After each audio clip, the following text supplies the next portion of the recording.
We're still letting people in, but I think I'm going to go ahead and get started because our guest has a decent sized presentation today. Good afternoon, everyone. My name is Kanita Williams, and welcome to the Division One Dispute and Litigation Dispute Resolution Division's Toolbox Talk Series, the first one for 2024.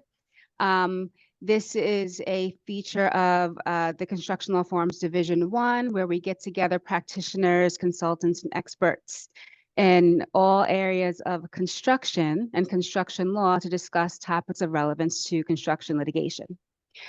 Today we have our speaker, Chad Garcia, who's a certified public accountant, and he's going to discuss with us the role of the accountant in construction litigation. A little bit about Chad. He's a CPA, of course, with previous Big Four accounting firm auditor experience as an auditor for real estate and construction clients. He specialized in damages, claim preparations, and all things construction cost. He works on all types of construction engagements, but his primary focus is the world of construction disputes and litigation.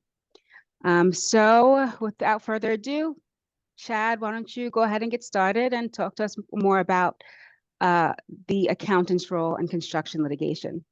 Yeah, thanks, Kanita, and thanks everyone for attending. Please feel free to ask questions at any point throughout this presentation, and I'll also open it up at the end for questions. I plan to keep this to about 20-25 minutes and then have some Q&A at the end. So a little bit about me. As Kanita said, I'm a managing consultant with BRG's Construction Advisory Group.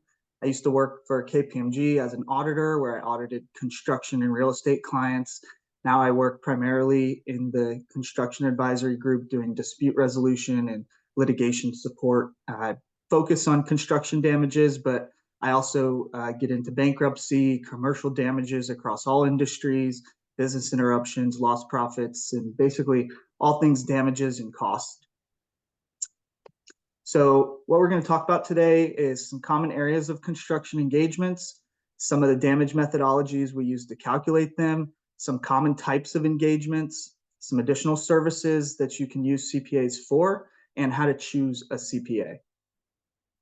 So some common areas that cause disputes are errors and omissions. These are usually related to the design. There's defects. This can be installation defects or manufacturing defects. There's delays, scheduling issues, and then damages, which are the result of all of the above. This is what I focus on. So damages, they don't always need to be paired with an issue or a defect analysis or a delay analysis. On smaller engagements, too many experts can be too costly, or too much time spent on an in-depth issue analysis can be too costly for the client. So on a $25,000 to $100,000 claim, it may not be feasible to have multiple experts involved with an in-depth issue analysis or a schedule or a delay analysis. While it's beneficial to have a root cause or a driver for the damages, it's not always practical due to the budget constraints. So a CPA can prove the costs and rely on management representations or fact witnesses for the root causes. On larger engagements, CPAs should support the costs, while an engineer or other subject matter expert should support design errors, omissions, and defects, or a scheduler should support schedule and delay analysis. So I'm telling you, sometimes all you need is a damages expert. Yes, I am, sometimes. So how do we calculate damages? We calculate damages based on methodologies approved by the court. The actual cost method, this is the most preferred. We look at invoices, payments, purchase orders, things that evidence the actual cost, and we build damages based on that. Again, most preferred. Least preferred is the total cost. It's used when the cost overruns are convoluted and can't be easily ascertained. So for example, the schedule of values and the job cost report and the pay apps may not have cost identifiers that are uniform across the three. And so oftentimes specific line items may be broken out or combined across the different reports. And so it's not always easy to make a claim for specific line items. So in the total cost, they'll just take the total cost overrun and make that claim. Again, it's the least preferred because you're assuming that the claimant had no fault, their estimate was perfect, and some other factors. So that's why we have the modified total cost, which basically takes the total cost and it adjusts for bid busts, estimating errors, or self-inflicted wounds to account for the fact that the claimant wasn't perfect and maybe was responsible for some of the cost overruns. We also have the measured mile. It compares typical production versus affected production. So it's usually used in loss of productivity claims. We'll establish a control period and we'll compare the damage period against the control period. So production may have been X in year 1 and Y in year 2, and during year 2, they were damaged or had a damaging event. So we'll compare production in year 2 versus production in year 1 and take the difference, and that would be the claim. Estimated cost, it's exactly that. It uses estimates because actual cost data is not available. So for example, costs that will take place in the future or escalation costs that may be calculated on an index. We calculate damages across many different cost categories, extended general conditions, home office overhead, labor, material, equipment. Many different types of components go into these damages.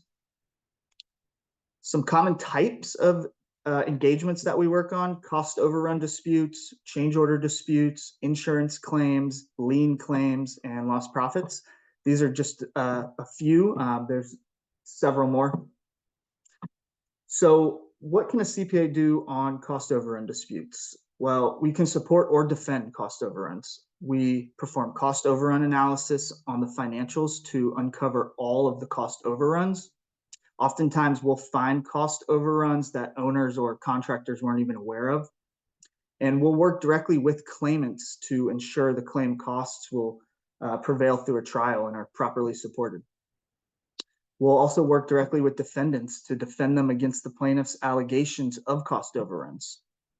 Many clients we work for, they know they were damaged and owed money, but they struggle to quantify or establish the dollar amount. So they believe they're owed for X, Y, and Z issues, but they don't actually have the dollar amount or the supporting backup organized and vetted. So what can the CPA do on change order disputes and audits? A CPA can support or defend change order costs. What do? We analyze contracts, change orders, financial records to assess the financial impact of the changes. We'll quantify the damages associated with the change orders, and we can even work directly with owners and their reps to help negotiate change orders in the client's best interest. A little more on change orders. We help clients through the entire change order process to ensure changes are priced in their best interest and are reasonably supported by their financial records. We defend clients against unreasonably priced change orders by analyzing the costs associated with them. And on projects with a large amount of change orders, we'll perform a change order audit to assess the reasonableness and accuracy of the changes. I worked on a project one time where there was over 300 change orders. So we created a master database of the change orders and change requests, and we evaluated each one individually. So we'll look at the entitlement and the dollar amount. We can also take a sampling approach when there's budget constraints. Another area which is not included in this presentation, but is very common, is just a simple unpaid contract balance, which becomes very convoluted when you have a lot of change orders. So we'll evaluate the unpaid contract balance, which would include all the billings, all the contract revisions, changes, unapproved and approved, and retainage, and we'll determine how much is still owed on the contract before accounting for damages or disputes. So insurance claims, CPAs can support or defend claims involving insurance companies. What do? We perform financial cost analysis to support your client's claim or defend against one. We assist insurance companies determine reasonable payout amounts, and we assist claimants in supporting their claim. We assist insurance companies by calculating accurate payouts, by ensuring they're only paying out claims that are properly supported and accurately priced. How do we do that? We analyze the costs associated with the claim and the supporting backup to determine the accurate cost, including which costs are supported and which costs are not. We also assist clients in recovering the maximum amount from their insurance company. So insurance claims often have stricter standards on what is acceptable supporting documentation. So it can be more difficult to prove a claim. We'll work directly with clients to ensure they're getting the maximum recovery from their insurance company that's available. And we'll ensure all costs associated with the damaging event are accounted for and included within the claim, as well as supported. Lien claims, what do we do on liens? Well, we'll review financial records and supporting documentation to verify the validity and accuracy of the claim. We'll calculate the accurate amount of the lien, and we'll ensure the lien complies with all relevant accounting standards. I recently worked on a case where a contractor filed a lien against the property owner, who the property owner had terminated the contractor. And we were hired to evaluate the lien that the contractor filed. So it was a small case, but we were able to help the owner pay roughly half of the original lien amount. And this case was also my first trial testimony experience. So I've taken a special liking to construction lien cases. Another note about liens, I was just recently at the Tampa Build Expo, and I met a lawyer who was advertising the filing of construction liens for only $200 all in. Which seemed really reasonable to me, very cheap. And so I expect to see liens become a lot more common as more services like this become available. Lost profits. CPA can support or defend claims for lost profits.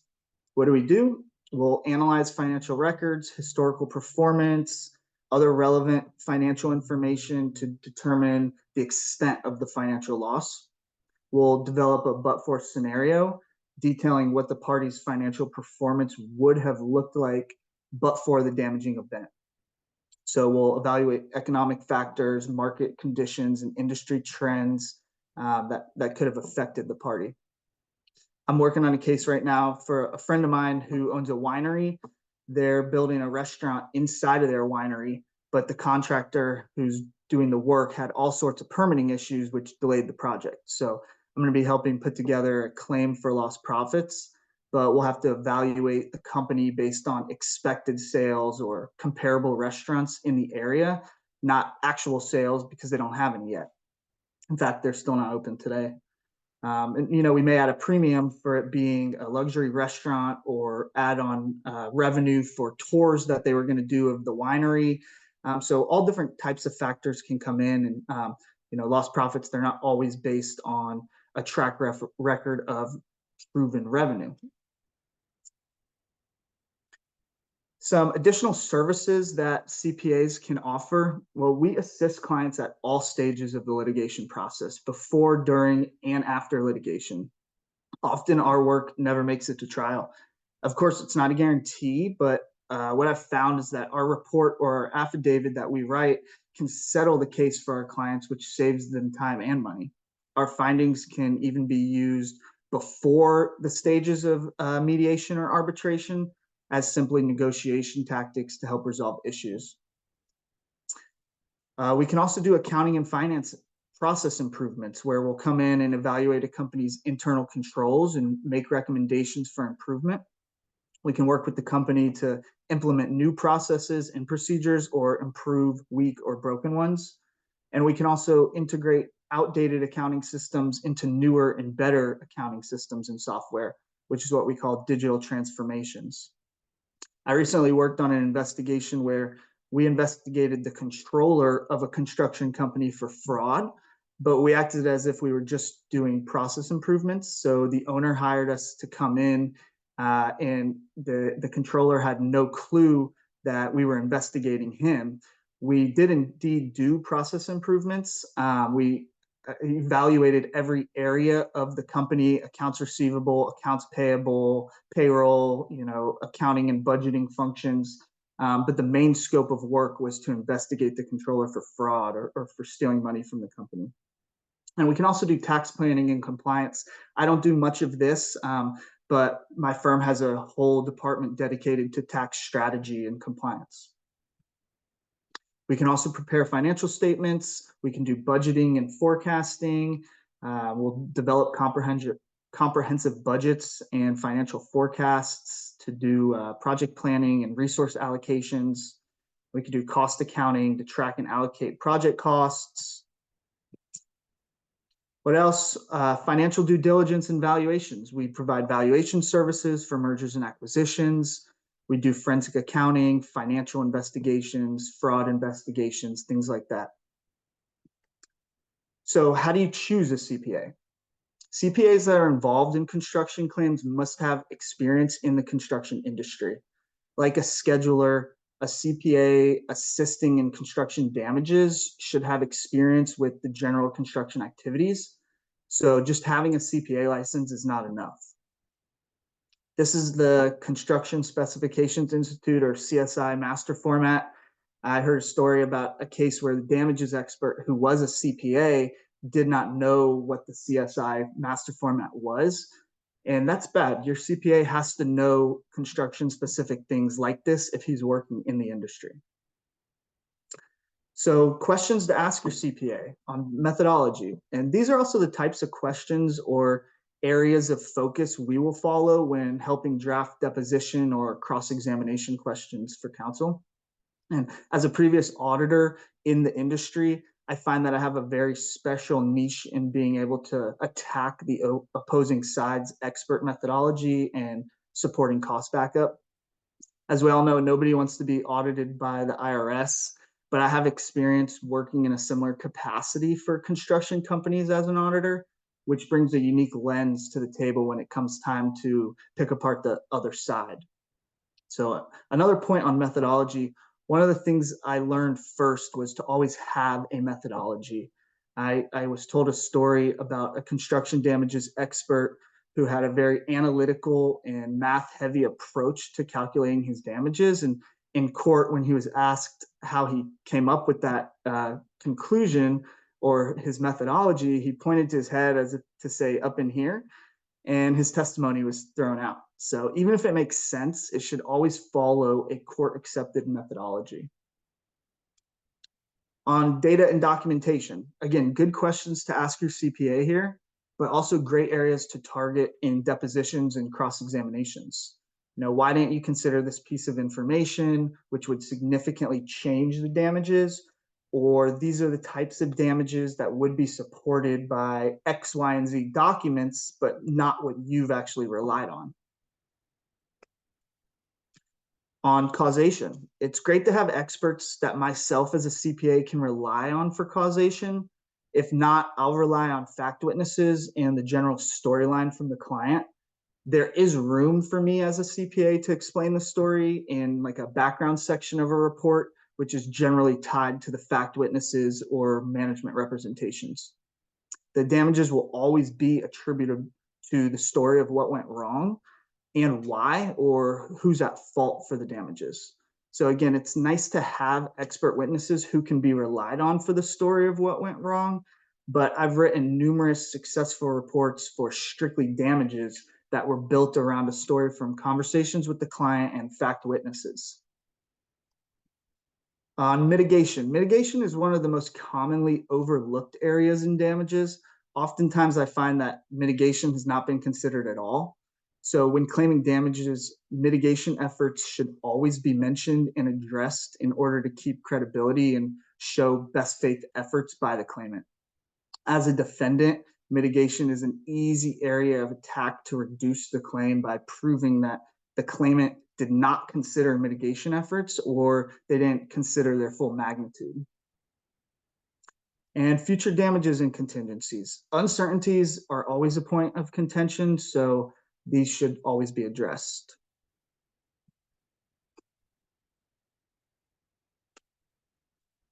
Alternative scenarios. As a CPA, we often provide alternative scenarios. For example, our damages are X if ... or our damages are Y if ... And last, documentation. This is another area that I often find lacking or easily attackable. As an auditor, the support we required was the gold standard. So when evaluating construction claims, I find that the support is often lacking and work papers are not clearly explained. So a CPA's work should be easy to understand, ticked and tied, footed and cross-footed, and it should have references that are easy to follow between the different work papers. So key concept wrap up, there's many aspects of construction cases, but they all boil down to the damages. Not all engagements require in-depth issue analysis. It's just not always feasible. On smaller engagements, they may not justify multiple experts or extensive analysis due to budget constraints. So CPAs can prove costs and rely on others like management representations or fact witnesses for the root causes. On larger engagements, they may involve CPAs for cost support, engineers for design errors and defects, and certified schedulers for delay analysis. We calculate the damages based on court-recognized methodologies, and we discussed several of the most common types. And CPAs also offer other services. I discussed several of these. And most importantly, CPAs involved in construction engagements should have experience in the construction industry and understand general construction activities. So that concludes my presentation. If you want to talk more, or if you'd like me to explain any more of these topics in more detail, I'd love to have a more in-depth conversation or to see how me and my team can help you and your clients. So now I'd like to open it up for any questions.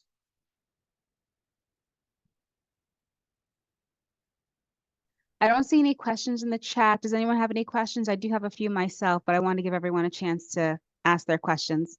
Okay, so Chad, how early on should a prospective client contact your firm? Are your typical engagements after a dispute has already occurred, or do you come on earlier on, like during contract inception and the budgeting aspect of a planned?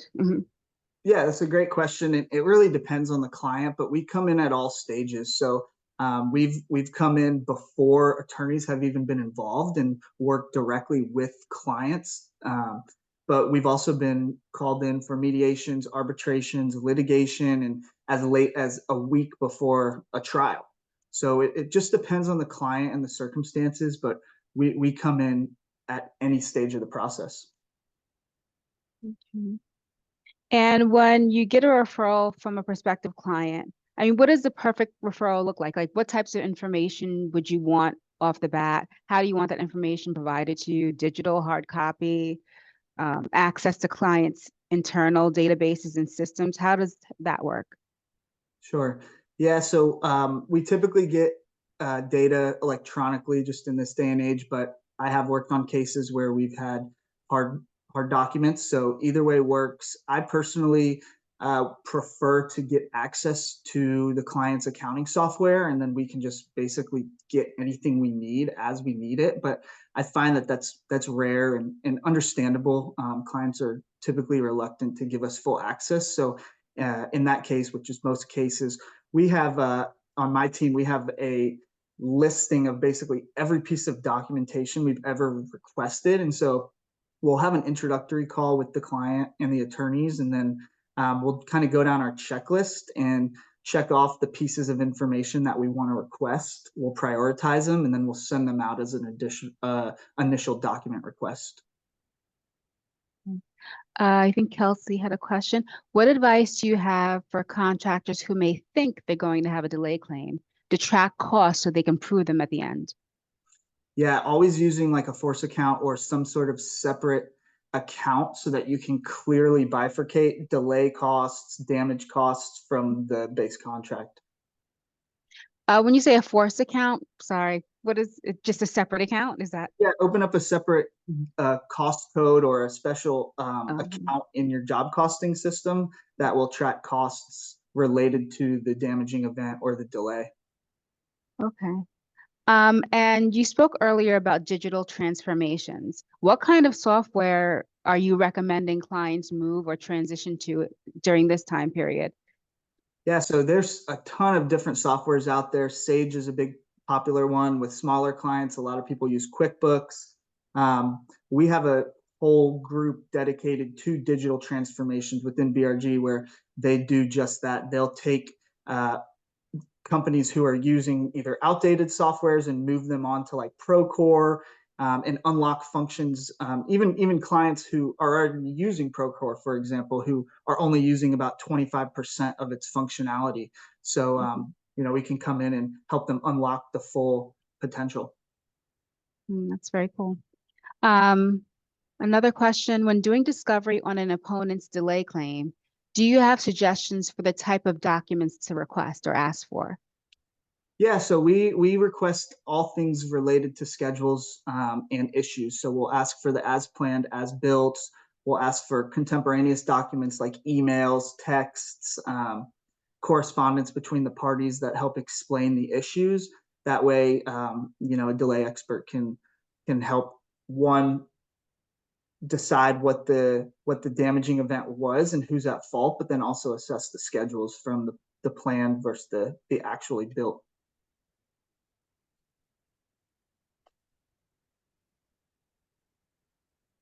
Okay, and what are some typical challenges you could make to, the opposing party's report? I'm assuming methodology could be an issue that you can exploit. How does the potential audit or tax audit factor into how you can challenge an opponent's report? Yeah, so if it's a public company and they do have an audit, we can of course look at that, see if there's any discrepancies in the financial statements or audit findings. A lot of times we're working with private clients, so they may not have an audit that was publicly available. And so we will, like you mentioned, we'll look at the methodology, we'll look at what they use to support their claim. And then, a big one, which I touched on, is mitigation. Did the claimant make a best faith effort to mitigate their damages? We only have about 2 minutes left, but I'm just curious, what's like the worst or messiest case you've had? Like, what are some difficulties you have with clients and the information they provide? Yeah, so coming from KPMG as an auditor, we used to get great documentation. If we didn't get good documentation, it was customary to just go back to the client and say, hey, this isn't acceptable. It's too messy. We can't understand it. And they would be required by law to send us, the proper supporting documents, or they wouldn't get a clean audit. What I find in this line of business is we are always brought into these problem projects. Something has gone wrong, and most of the time the documentation that we get or the cost records are messy, and there's really nothing we can do about it to improve them at the time. So we'll work with what we have and do our best. But I think the biggest hiccup or problem that we deal with is what is given to us from the client. It sometimes can be hard to understand or very messy. So we have to decipher it or kind of rework things to be able to use it in court. Very interesting. Well, we have 1 minute left. Does anyone have any other questions for Chad?